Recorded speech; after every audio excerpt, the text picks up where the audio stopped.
Salam do'stlar. Hozir biz jarato'stanu sabag'idan tajriba жасаймыз. Alma suvga batami? Әлде батпаймы?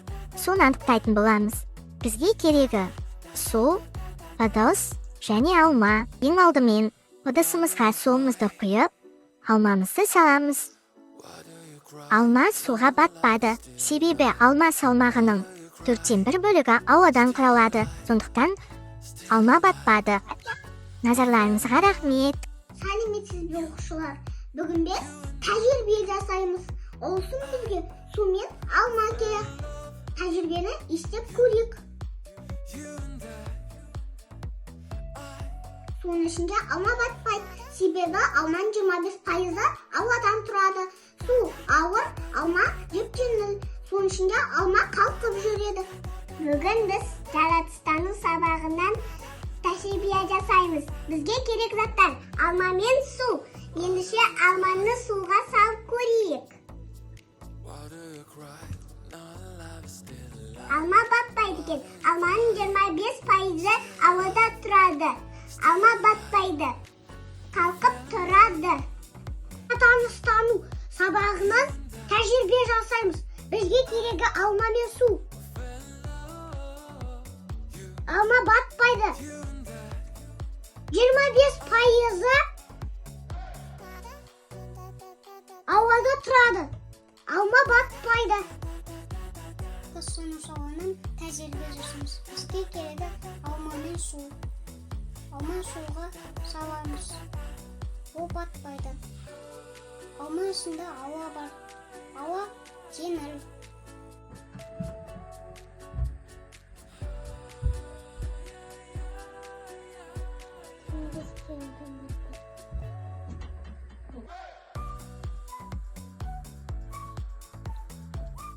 Мен алманы суға салдым.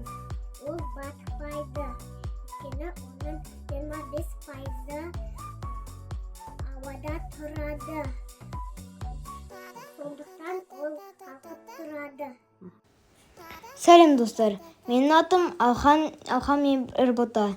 Мен сіздермен жаратылыстану сабағынан іс-тәжірибемен бөлісетін боламын. Олай болса, тыңдаңыздар. Алма суға батпайды, себебі алманың 25%-і ауадан тұрады. Сондықтан суға батпайды. Су ауыр, алма жеңіл. Тыңдағаныңыздарға рахмет. Сау болыңыздар. Сәлеметсіз бе достар? Бүгін де сіздер жасаймыз. Онда бастайық. Керегі алма, су.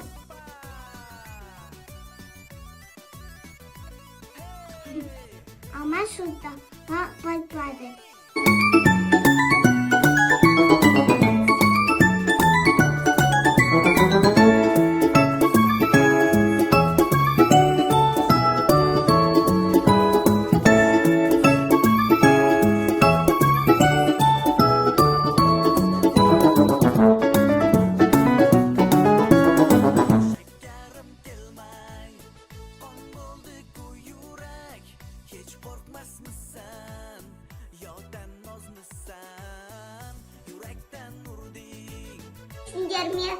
Бүгін жаратылыстанудан тәжірибені жасап көреміз.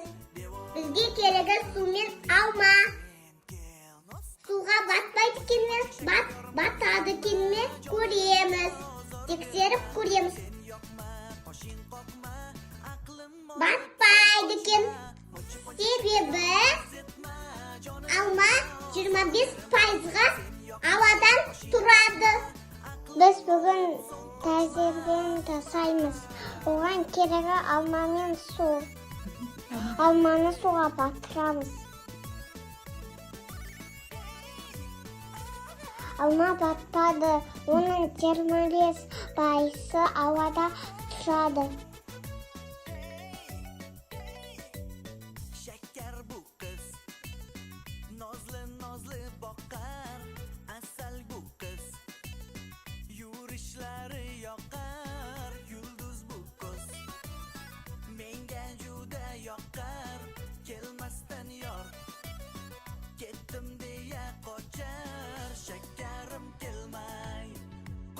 Бүгін біз жаратылыстану пәнінен тәжірибе жасаймыз. Алма суға бата ama batpayma sonra koyarız. Alma suga batkan yok. Sebebi almanın içinde көп boş hava boşları var. O almanın cümlede turadi. Olsun ama suga batpaydı.